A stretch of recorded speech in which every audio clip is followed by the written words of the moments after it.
45年前的10月23号，中日和平友好条约在东京举行换文仪式。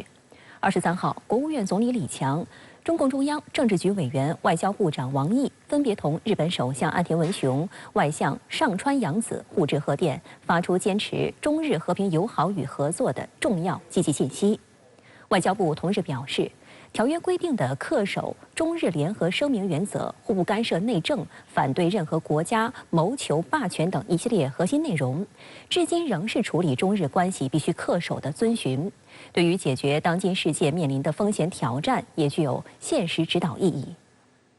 李强在贺电中表示，45年前，两国老一辈领导人和政治家作出缔结中日和平友好条约的战略决断。条约以法律形式为中日这两个邻国确立了和平共处、世代友好的大方向，强调反对霸权主义，成为两国关系发展进程中的重要里程碑。45年来，中日关系取得了来之不易的发展成果，推进了两国人民福祉，也为地区乃至世界的和平、稳定与繁荣做出积极贡献。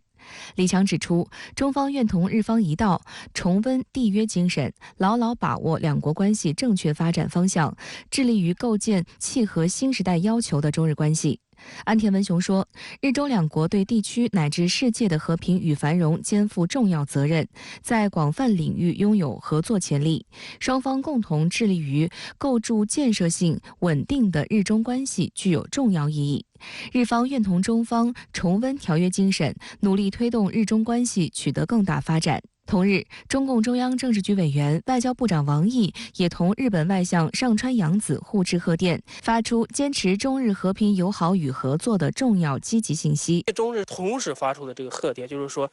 有一些向国际社会发出这么一个信号，就是说我们中日两国就是说，不管怎么说，还是要走向改善关系这条大的方向的。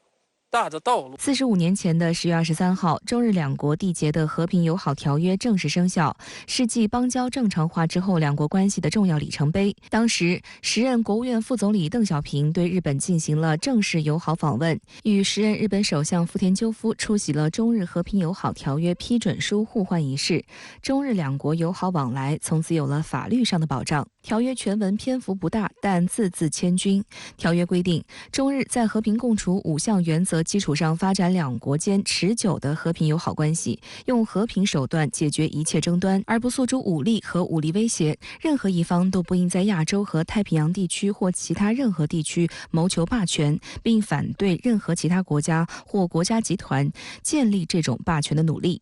今年4月，驻日大使吴江浩在日本记者俱乐部发表演讲时曾明确指出，这是双方之间的郑重承诺，也是应该履行的法律义务。我们重读这份文件，就会发现条约精神不仅没有褪色，在新的时代背景下反而更显重要，对处理当下面临的问题有着极强的针对性。外交部发言人毛宁在23号的记者会上表示，条约规定的恪守中日联合声明原则、互不干涉内政、反对任何国家谋求霸权等一系列核心内容，至今仍是处理中日关系必须恪守的遵循，对于解决当今世界面临的风险挑战也具有现实指导意义。当前中日关系处于改善发展的关键阶段，同时面临不少风险和挑战，双方应以纪念缔约45周年为契机，以两国领导人重要共识为指引，重温条约精神，维护政治基础，拓展互利合作，管控矛盾分歧，共同致力于构建契合新时代要求的中日关系。上周19届北京东京论坛时隔3年首次回归线下，2天的会议中，与会中日学者围绕亚洲地区稳定与世界和平、中日两国责任主题发表看法。王毅出席论坛并发表致辞。围绕中日关系，王毅表示，双方要践信守诺，维护两国关系的政治基础，包括中日和平友好条约在内的中日4个政治文件是两国关系的政治基础，其核心是双方就历史、台湾等重大敏感问题达成重要的谅解和共识。事实证明，只有双方重信守约，两国关系才能顺利发展，否则就会偏离航向，陷入迷途。王毅指出，当前日本的对华认知出现了明显的倒退，错误将中国定位为前所未有的最大战略挑战，在台湾问题上频频越线，对两国关系的政治根基造成了实质性的损害。我们希望对方回归缔约的初衷，端正对华认识，坚守中日4个政治文件的原则，在重大敏感问题上信守承诺，切实将互为合作伙伴、互不构成威胁这一政治共识体现到政策上，落实到行动中。王毅还就发展中日关系提出5点建议：坚信守诺，筑牢两国关系政治基础，拓展合作，实现更高水平互利共赢，妥处分歧，把准两国关系正确方向，重振友好，改善两国关系民意基础，加强协作，维护地区和平稳定。深圳卫视注意到，论坛召开之前，中日主办方在北京、东京发布了中日关系舆论调查结果。结果显示，中日两国受访者认同中日关系的重要性，对未来改善发展两国关系、促进地区和平繁荣抱有较大期待。虽然中日国民均感到中日关系有恶化的倾向，但两国受访者均希望中日在支持推动两国经贸合作、开展人文交流、保持战略自主的同时，携手应对地区和全球挑战，合力构建契合新时代要求的建设性、稳定的中日关系。近年来，中美战略博弈加剧的溢出效应影响中日关系发展的倾向越来越明显。调查同时显示，有近60%日本受访者希望日本不要选边站。在出席北京、东京论坛时，前驻日大使程永华的发言就一语道破。他表示，日本过去的外交政策有几条主线，包括联合国中心、日美基轴以及重视亚洲等。但他在日本工作期间就觉得，好像其他几条线都逐渐没有了，只留了一条日美基轴。程永华表示，自己曾多次向日方呼吁，日美间有安保条约，有日美同盟，但中日间也有和平友好条约，日方不应忘记条约义务，有必要重新思考两国关系在日本外交战略中的定位。如果日本一味的依附于美国的话，对日本外交整体开展是不利的，对日本整体国家形象的建构也是非常不利的。日媒则注意到，日本政府近期有意撤换驻华大使，意在稳定改善日中关系。共同社22号援引知情人士的消息报道称，日本政府将启用现任日本驻印度尼西亚大使金山宪治，接替强硬派的现任驻华大使垂秀夫。值得一提的是，如果金山宪治最终获任命，他将是近7年来首位不是来自外务省中文研修班的驻华大使。日本外务省中文研修班出身的外交官被称为中国帮，包括垂秀夫在内的多名驻华大使均为中文研修班出身。据日本媒体介绍，现年64岁的金山宪治于1983年加入外务省，曾任外务省经济局局长、亚洲大洋洲局局长，负责经济事务的外务审议官等职。相比垂秀夫，金山宪治具备对美工作阅历和人脉，其信息收集能力得到公认，并以高超的信息分析能力和在美国等丰富的人脉关系而为人熟知。日本经济新闻评论称，日本政府此举意在稳定和改善日中关系。垂秀夫当了3年驻华大使以来，中日关系其实并没有多少改善。金山他是美国通，而日本的外交基轴是日美基轴，所以说日本想要改善对华关系的话，美国的作用是不可或缺的。所以金山他是美国通。如果将来出了驻华大使的，或许对这个改善中日关系，或许会起到一个意想不到的效果。10月22号，菲律宾不顾中方一再劝阻和警告，执意派出2艘运输船和2艘海警船，擅自闯入中国南沙群岛仁爱礁临近海域，首次蓄意碰撞中国船只，制造事端。中国海警局、外交部等第一时间发布消息，对有关事件经过进行了说明和澄清。但当天，美国国务院竟发表声明，无端指责中方的正当合法维权执法行动。对此，中国外交部发言人毛宁在23号例行记者会上予以坚决驳斥。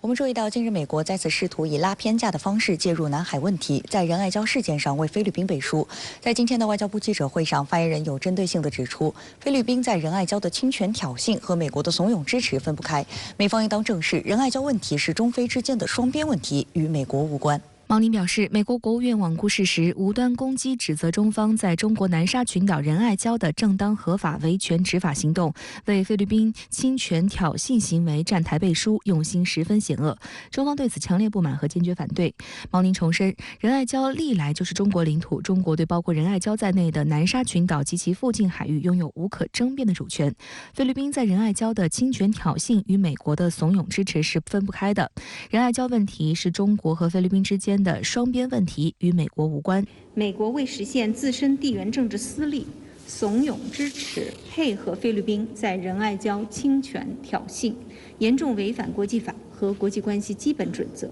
严重损害中方的主权和权益，严重危害地区和平稳定。地区国家对此看得十分清楚。中国维护自身合法权利的决心和意志是坚定的，美方的图谋注定不可能得逞。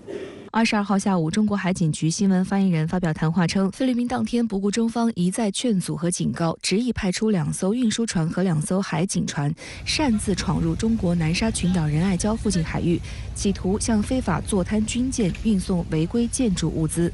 中国海警船在多次喊话警告无效的情况下，依法对非搭载违规建材的船只采取管制措施，对菲方运送食品等必要生活物资做出了临时性特殊安排，现场操作合理合法、专业规范。期间，菲方船只无视中方严正警告，以不安全方式危险接近我方船只，导致发生擦碰，责任完全在菲方。此前，中国海警局的微信公众号分别在早上6点11分和上午11时47分发布2条消息，介绍事件经过，并公布了中方舰船依法依规拦阻管控菲方侵权挑衅船只，以及菲方船只以危险方式接近中方船只导致擦碰的2条短视频。6时14分，菲尤纳扎5月2号游艇在我事先提醒告知的情况下，又无视我多次明确警告，以不专业危险方式故意穿越我正常执法航行的海警5203舰舰首，导致轻微擦碰。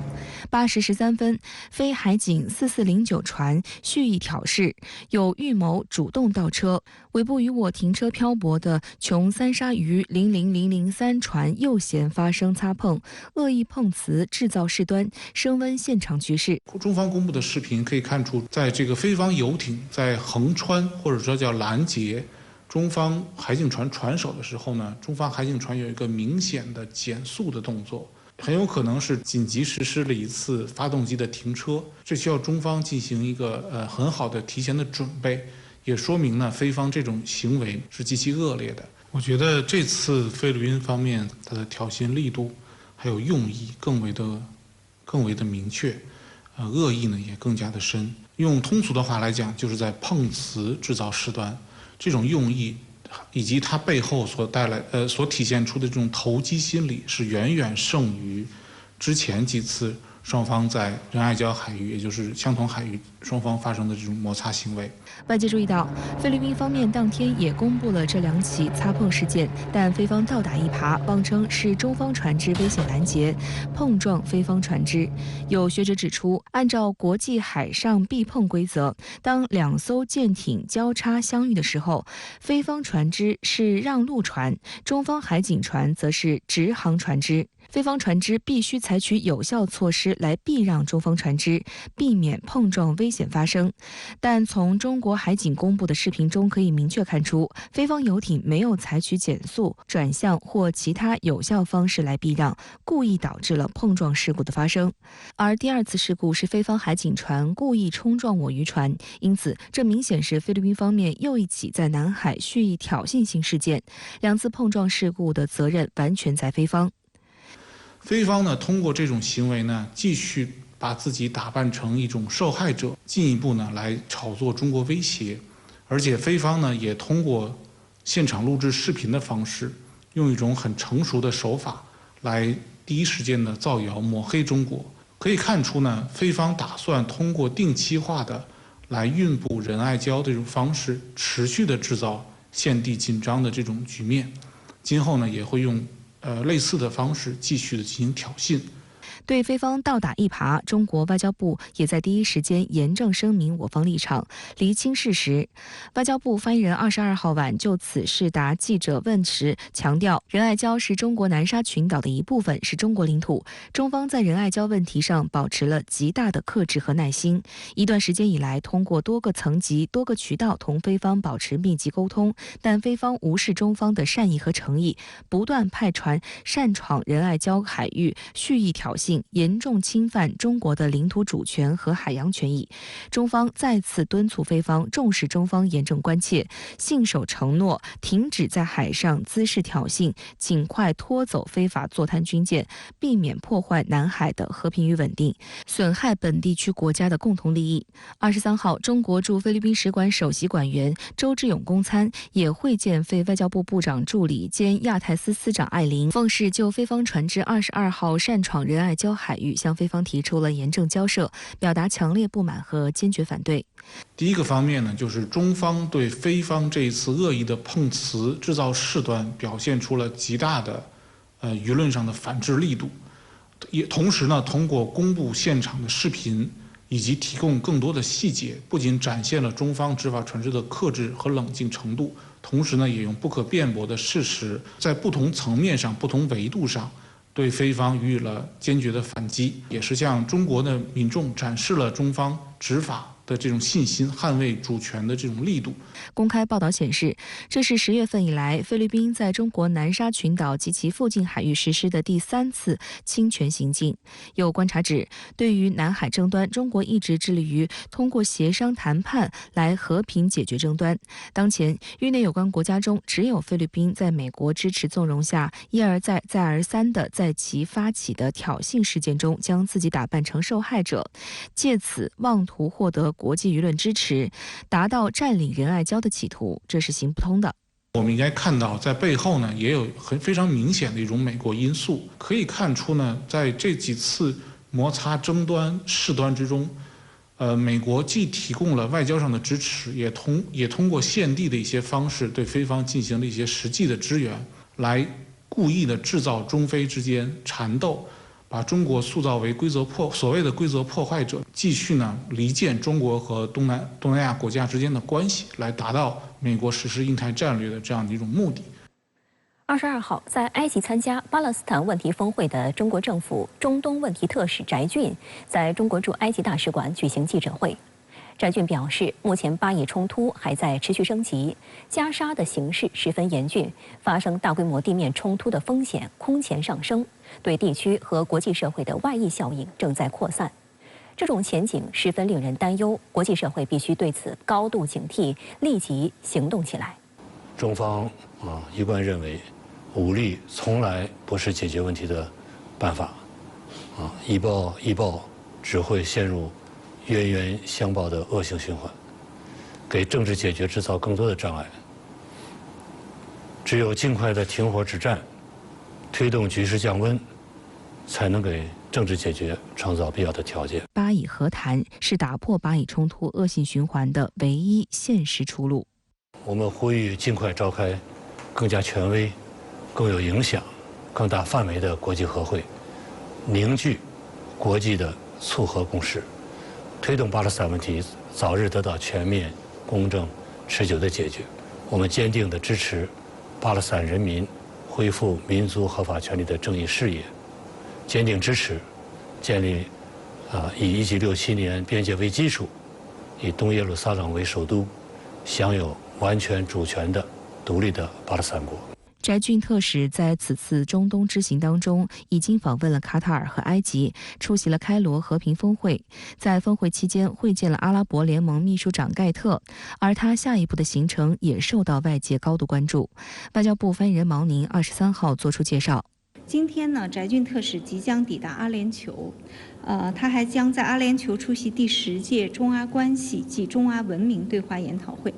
接下来呢，翟俊特使还计划继续在中东地区访问，同有关各方就推动停火止暴、局势降温加强协调。在21号的开罗和平峰会上，由于以色列和美国高级官员的缺席，各方未能发表联合声明。多家国际媒体报道称，在各自发表演讲后，这些与会代表发现，他们向外界展示的只有难以弥合的分歧。英国广播公司称，此次峰会没有发表联合声明，说明阿拉伯和欧洲国家间的分歧非常明显。法新社引述阿拉伯外交官的报道称，开罗和平峰会未能达成一致性意见，是因为西方代表寻求明确谴责，且把导致局势升级的责任归于哈马斯。但阿拉伯国家领导人拒绝了这一要求。不过，报道指出，尽管如此，埃及仍发表了一份经阿拉伯代表同意起草的声明，批评一些国家寻求管理冲突，而不是永久结束冲突。阿拉伯国家不同意的就是，第一呢，没有强调这次冲突它有很深的历史根源。那么它最重要的历史根源就是，巴勒斯坦长期没有建国，以色列长期对巴勒斯坦领土的军事控制。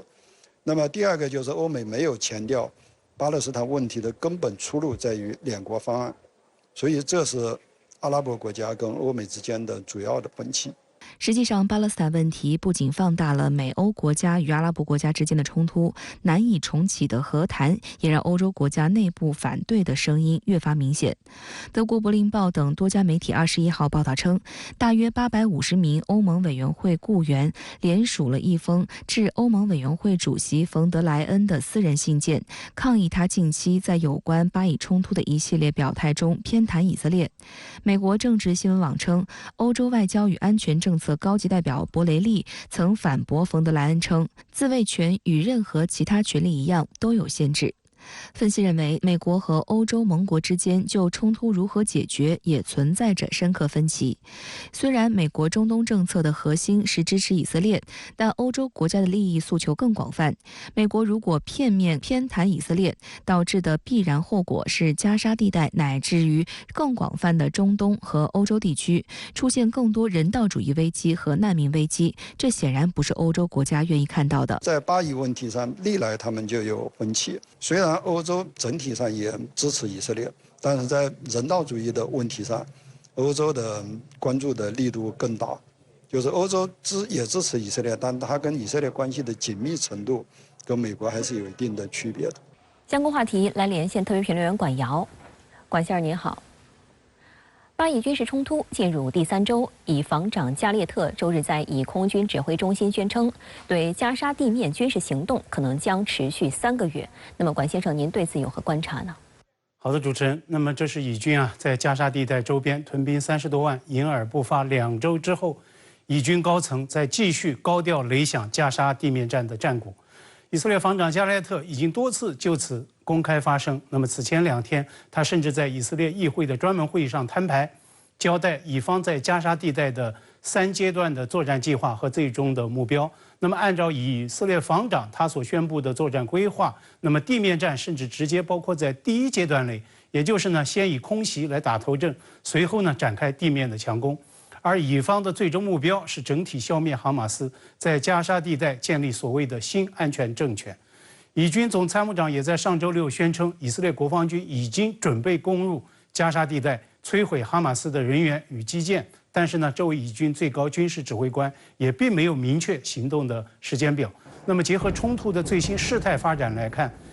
以军第1阶段的全面空袭一直在加码持续。甚至有国际人权组织在质疑以军动用了对平民杀伤极大的白磷弹，人道危机和灾难在加沙不过300多平方公里的弹丸之地上在不断的升级。虽然国际社会的紧急穿梭外交与斡旋仍然是在持续的进行。上周，美国总统拜登结束对以色列的闪电访问，在以色列停留8小时。那么就在明天，法国总统马克龙又将会访问以色列。上周6，以巴冲突爆发以来，一场最大规模的专题国际峰会在开罗进行，包括多个中东国家以及中国、英国、日本、意大利等多国领导人和代表出席。但是引人瞩目的是，这场开罗峰会它有2个最关键的缺席方，美国和以色列。那么这次峰会也并没有发表声明，这也从一个侧面见证斡旋调停和停战停火之困难。那么，以军何时会打响地面战？30多万以军屯兵加沙周边隐而不发，您觉得在等什么呢？令人瞩目的是，上周5的晚上，哈马斯方面首次释放了一对美国母女人质。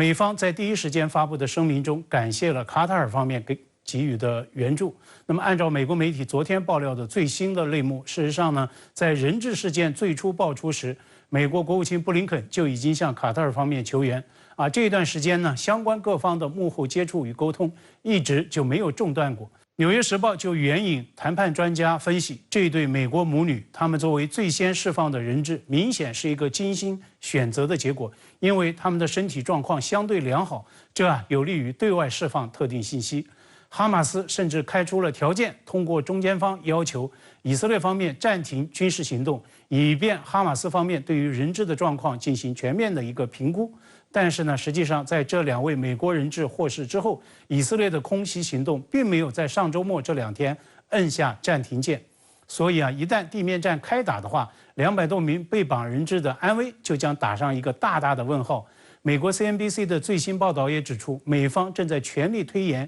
以军地面战的时间窗口，以争取更多美方的人质获释，以及在加沙滞留的人员撤离。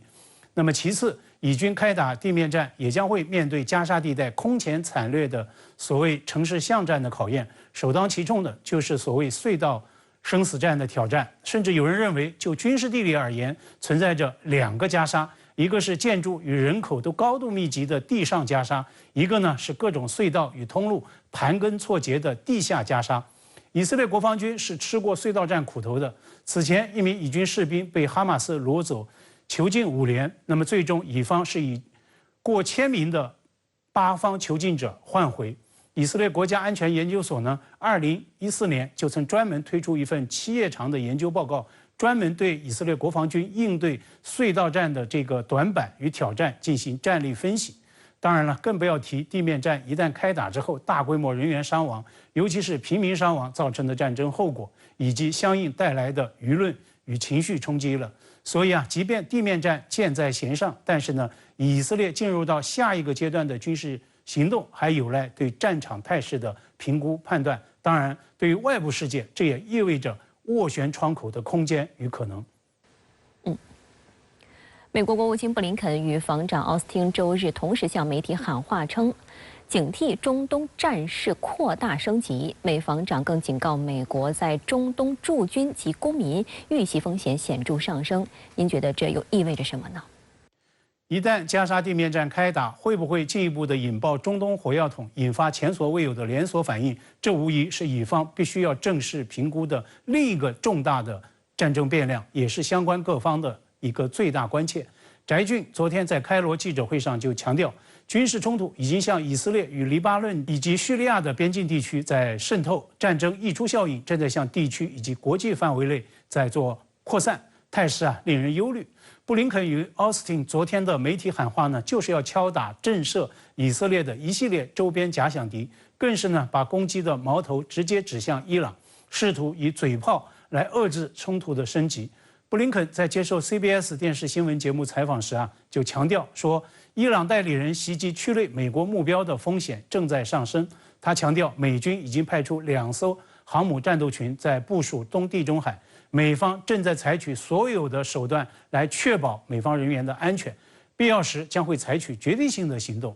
而在布林肯喊话之前几个小时，奥斯汀呢也向另一家主流电视台 ABC 的新闻栏目发表措辞更加强硬的警告，指如果有任何组织、任何国家利用当前特定不利形势来升级冲突的话 ，Our advice is don't。我们的建议是甭想。美国一味强化所谓的军力威慑，真的能够实现在中东的所谓强制安全吗？我看悬。美军驻伊拉克基地上周已经3次遇袭，而美国眼中的中东头号敌人伊朗这几天也在明显提高对抗的调门。这就难怪美国知名时事观察家扎卡里亚要在《华盛顿邮报》上最新刊文就警醒，美国应该担起自身的外交斡旋责任，一味军事用强根本不是出路。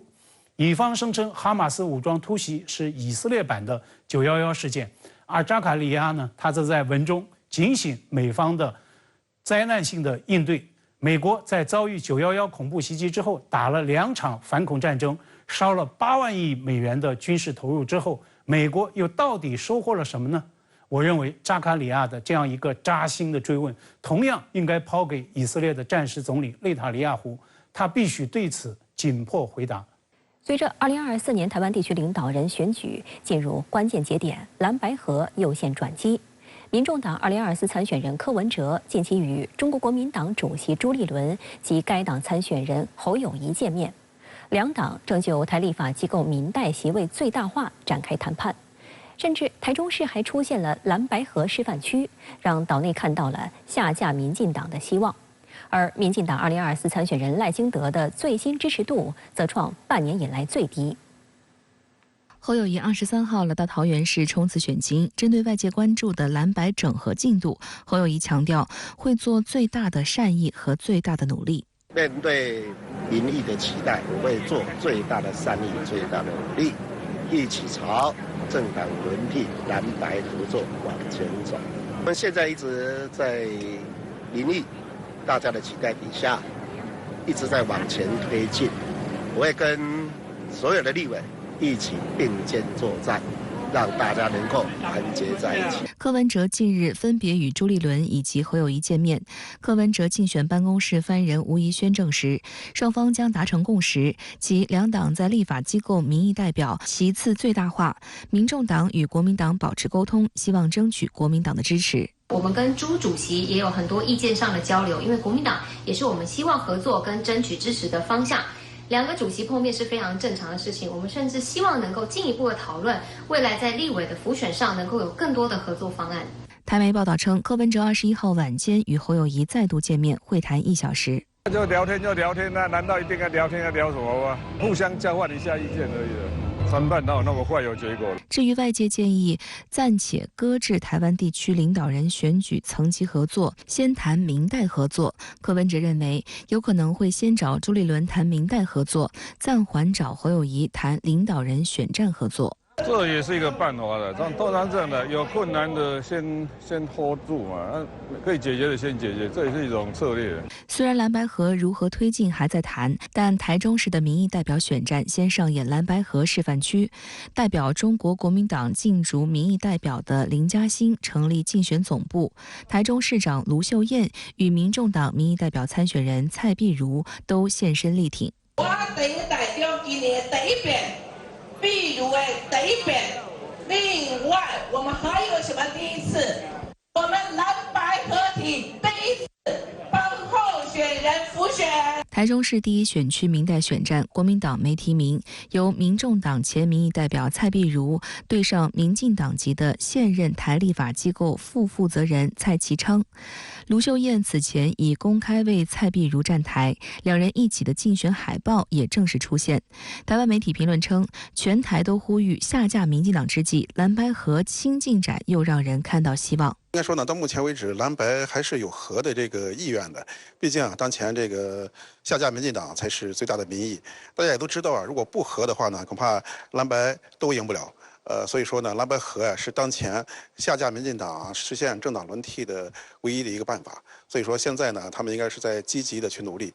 目前看起来呢，蓝白都有和的意愿，但是呢，在和的具体的方法上，就是到底采取什么样的方式来这个确定谁当主谁为副，谁来确定相关的这个选后的政治利益的这个划分等等诸多方面的问题恐怕还没有谈拢。蓝白合的新进展，以及美国在台协会主席罗森伯格上周在台表态美方不支持台独，都让蓝营加大了对赖清德的攻势。21号晚间，侯友宜举行桃园市竞选总部成立大会，朱立伦、前高雄市长韩国瑜、桃园市长张善政等出席力挺。此次竞选总部成立大会现场突破2万人，支持者塞满会场。侯友宜称，台湾面临的战争风险，大家要选出创造两岸和平的领导人。在蓝营拥有超高人气的韩国瑜说，明年1月13号是台湾最重要的一场选举，将决定台湾走向战争还是和平。现在是一个决定，明年1月13号，我们决定对了，我们将走向和平；我们决定错了，我们将走向战争。来支持和平，支持侯友宜市长。近期的民调也显示，赖清德支持度下滑，蓝白参选人支持度企稳上升。立场偏绿的台湾民意基金会23号发表最新民调称，民进党赖清德支持率跌破30%，为29.7%；民众党柯文哲25.6%，国民党侯友宜21.1%。该基金会董事长游盈隆指出，赖清德支持度跌至今年3月以来最低，与柯文哲差距只有4.1个百分点。侯友宜民意支持度也缓步回升。随着和竞争对手差距急剧拉近，赖清德不再一枝独秀，这是一个重大警讯。美丽岛电子报22号公布的民调则显示，民进党参选人赖清德支持度为36%，但非绿柯文哲、侯友宜、郭台铭支持度总和为46.3%，赢赖清德10个百分点。该机构董事长吴子嘉分析表示，这代表蓝白一定要和。希望民进党下台，希望岛内政党轮替的力量啊，是一种主要的力量，是岛内的主流民意。问题就在于，希望下架民进党的这股力量呢，本身是分散的。如果说三者合起来，实现蓝白合，完全的一个整合呢，就能够把这个最大的民意得到真切的一个释放和实现。如果说蓝白实现不了合的话呢，尤其是蓝白未来啊，这个在选举过程当中还在互相拆台、互相斗争的话，恐怕就会使得这股下架民进党的力量啊势头逐步的走弱。所以说，对于岛内的非绿的这个阵营来看啊，他们非常重要的一点就是维护好团结，做好蓝白合。只有这样的话，才有下架民进党的可能性。相关话题来连线特约评论员刘和平。刘先生您好。对于赖清德叫嚣国民党支持的一中原则不可能给两岸带来和平，您作何解读呢？对于赖清德的这番言论，我有2个方面的观察与思考。第一个是我们知道，美国在台协会主席罗森伯格上周现身台湾，对赖清德发出了美国不会改变一中政策，同时不支持台独的政治信号。这被外界认为是在专门敲打赖清德，因此赖清德有关一中原则不可能给两岸带来和平的言论，表面上看来是在攻击国民党，但其真正反击的对象其实是美方。而在我看来，赖清德之所以敢于顶风作案，挑战美国在台协会主席罗森伯格，显然又是因为他感受到了选战的压力与危机。因为岛内最新出台的民调显示，赖清德的支持率首度跌破了30%。正是在这种情况下，赖清德才不得不剑走偏锋，亮明了台独观点，其目的是巩固自己接近40%的绿色基本盘。第二，赖清德这个表态，实际上也就进一步挑明了接下来岛内2024选举，其实质就是统与独、正与和的博弈与较量。那么这也就意味着，不仅中国国民党及其参选人侯友宜有责任和义务驳斥赖清德的观点，一直致力于促进两岸和平与统一的大陆，也可以及时站出来驳斥赖清德的谬论。因为这些年来，大陆已经通过军事威慑手段，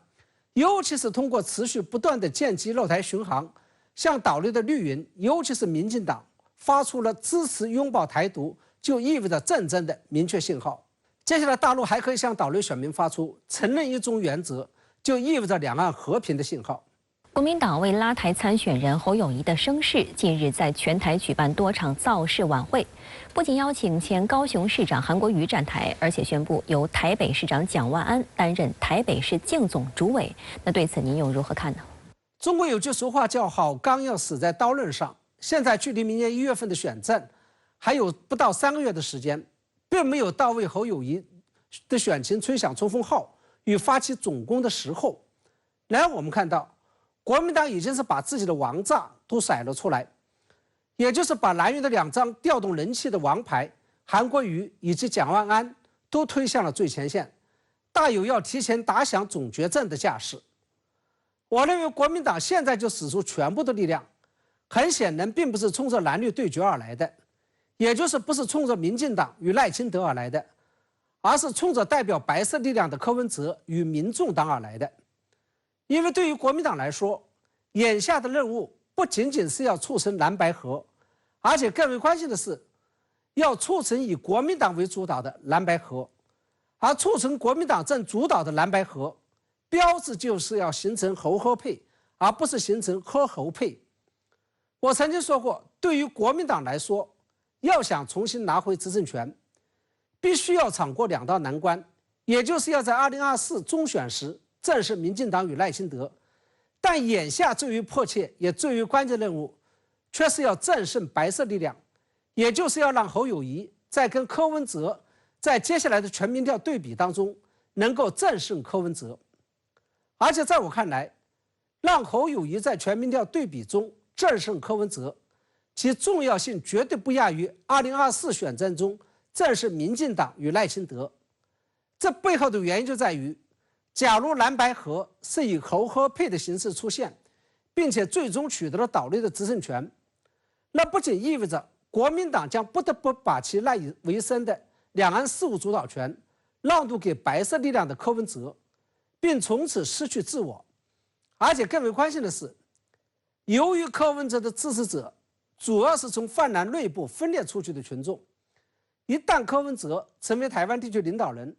那就意味着民众党将有机会进一步做大，原本寄生在蓝营内部的白色力量就有可能取国民党而代之，国民党将面临着进一步被边缘化的风险。因此对于国民党来说，由柯文哲与侯友宜2个人究竟谁配谁而引起的蓝白相争，